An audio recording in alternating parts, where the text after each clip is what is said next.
Assalamualaikum warahmatullahi wabarakatuh. Perkenalkan, nama saya Nur Fadila Jo dari kelas D, Program Studi Pendidikan Agama Islam, Fakultas Ilmu Tarbiyah dan Keguruan YIN Sultan Hamad Gorontalo. Di sini saya akan menjelaskan hasil bacaan saya dari dua artikel. Yang pertama berjudul Pengertian Filsafat, Ciri-ciri Filsafat, dan Metode Filsafat. Artikel kedua berjudul Filsafat Manusia.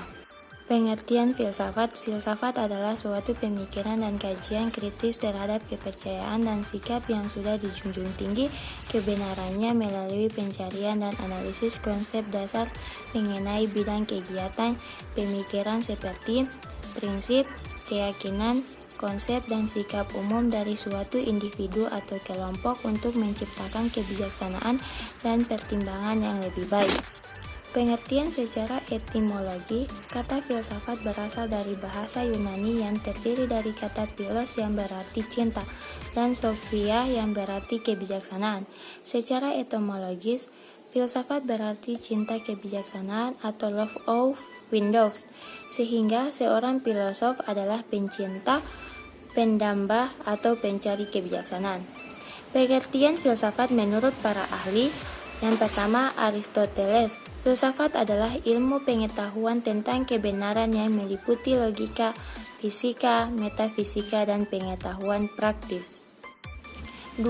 Plato. Filsafat adalah ilmu pengetahuan tentang hakikat. 3. Bertrand Russell. Filsafat adalah suatu usaha untuk menjawab pertanyaan-pertanyaan terbaru, tidak secara dangkal atau dogmatis, seperti yang kita lakukan dalam kehidupan sehari-hari. Akan tetapi, secara kritis dalam artian setelah segala sesuatunya diselidiki, masalah apa yang dapat ditimbulkan oleh pertanyaan-pertanyaan itu hingga kita menjadi sadar diri segala kekaburan dan kebingungan tersebut. Nah, kita masuk kepada filsafat manusia. Filsafat manusia adalah cabang ilmu filsafat yang membahas mengenai makna menjadi manusia. Filsafat manusia menjadikan manusia sebagai objek studinya. Dalam cabang ilmu filsafat ini, manusia akan mengajukan pertanyaan mengenai diri mereka sebagai manusia.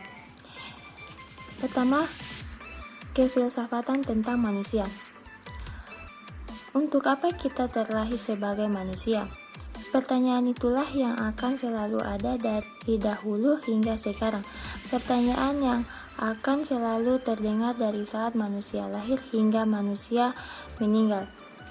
Sesuai dengan tinjauan kefilsafatan tentang manusia, disebutkan bahwa manusia adalah makhluk yang bertanya. Dalam hal ini, manusia sebagai makhluk yang mempertanyakan dirinya sendiri dan keberadaannya dalam kosmos secara menyeluruh. Atas keingintahuan manusia akan posisinya dalam alam, itulah manusia sadar bahwa dirinya adalah seorang penanya. Jika kita merunut jauh ke belakang sebelum manusia mengenal peradaban, persoalan-persoalan filsafat sudah menjadi bagian dari kehidupan seorang manusia. Kedua, pemikiran filsuf tentang manusia. Ada beberapa pandangan para filsuf mengenai manusia. Manusia memiliki dua elemen dalam dirinya, yaitu jiwa dan tubuh. Yang keduanya merupakan elemen yang berdiri sendiri, yang satu lepas dari yang lain. Jiwa berada di dalam tubuhnya layak dalam sebuah penjara seperti yang diungkapkan oleh Plato, bahwa tubuh adalah musuh jiwa karena tubuh penuh dengan berbagai kejahatan dan jiwa berada dalam tubuh yang demikian itu, maka tubuh merupakan penjara jiwa. Menurut pemikiran Plato, jiwa manusia terdiri dari 3 bagian, yaitu nous atau akal, thumos atau semangat, epithumia atau nafsu. Karena pengaruh nafsu, jiwa manusia terpenjara dalam tubuh. Hanya kematian yang akan melepas jiwa dari belenggu tersebut. Lalu Demokritos mengajarkan bahwa manusia adalah materi.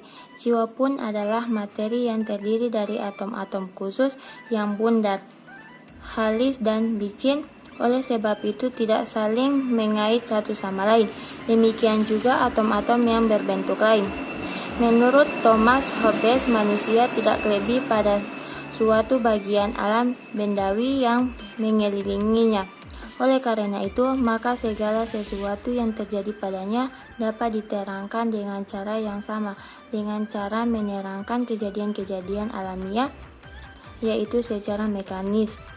Dengan kata lain, manusia hidup selama darahnya beredar dan jantungnya bekerja, yang disebabkan pengaruh mekanis dari hawa atmosfer.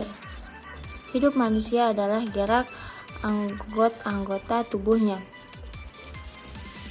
Aristoteles, manusia merupakan satu kesatuan yang tak terpisahkan. Tubuh dan jiwa hanya merupakan dua segi dari manusia yang satu. Tubuh adalah materi dan jiwa adalah bentuk. Manusia merupakan satu kesatuan yang tidak terpisahkan, maka pada saat manusia mati, maka kedua-duanya akan mati. Itu berarti jiwa manusia tidak abadi. Namun, Aristoteles berpikiran bahwa tidak ada kehidupan setelah mati, jadi kematian adalah akhir dari segala-galanya. Pertama, materialisme. Materialisme telah diawali sejak filsafat Yunani, yakni sejak munculnya filsuf alam Yunani. Kemudian kaum Stoa dan Epikurisme. Paham ini mulai memuncak pada abad ke-19 di Eropa. Materialisme ekstrim memandang bahwa manusia adalah terdiri dari materi belaka. Lametria sebagai seorang pelopor materialisme berpandangan bahwa manusia tidak lain daripada binatang. Binatang tak berjiwa material belaka. Idealisme. Idealisme adalah kebalikan dari materialisme. Kalau pandangan materialisme didasarkan atas material, jadi yang berubah-ubah dan tidak kekal, yang hilang sesudah hidup ini hilang. Maka aliran yang disebut idealisme ini dalam pandangannya terhadap manusia memangkalkannya pada yang umum, yang tidak berubah-ubah, abadi, yang masih terus ada sesudah hidup ini habis. Dalam pandangan ini, semuanya membedakan manusia dari binatang. Bukanlah manusia itu material belaka, tetapi adalah kebahagiaannya yang lain, yang bukan material dan bersifat lain dari yang material itu. Dari renungan rasionalisme ini muncul paham panteisme, yaitu Spinoza. 4. Irasionalisme. Kalau rasionalisme adalah sebuah pandangan berdasarkan atas rasio atau sekurang-kurangnya amat mementingkan arti rasio dalam kemanusiaan. Irasionalisme sebuah bentuk mengingkari rasio atau mengabaikan adanya rasio itu serta artinya bagi manusia. Yang dimaksud dengan pandangan manusia yang irasionalisme ialah pandangan-pandangan yang mengingkari adanya rasio, yang kurang menggunakan rasio walaupun tidak mengingkarinya, dan terutama pandangan yang mencoba mendekati manusia dari pihak lain serta kalau dapat dari keseluruhan pribadinya. Jadi penggolongan filsafat manusia dalam rasionalisme, irasionalisme bukanlah penggolongan yang lain sekali dari penggolongan idealisme, materialisme. Pandangan ini hanyalah pandangan dari sudut lain. Dengan demikian, semua aliran materialisme harus dimasukkan ke dalam irasionalisme. Hal ini dapat dibuktikan dalam gagasan menjadi manusia.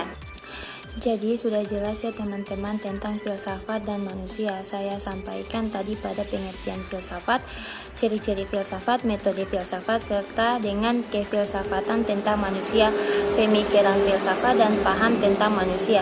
Cukup sekian pembahasan tentang filsafat manusia. Semoga dengan pembahasan ini kita bisa menambah wawasan. Mohon maaf jika ada kesalahan kata. Saya Nurfadilah Jou, jurusan Pendidikan Agama Islam. Wassalamualaikum warahmatullahi wabarakatuh.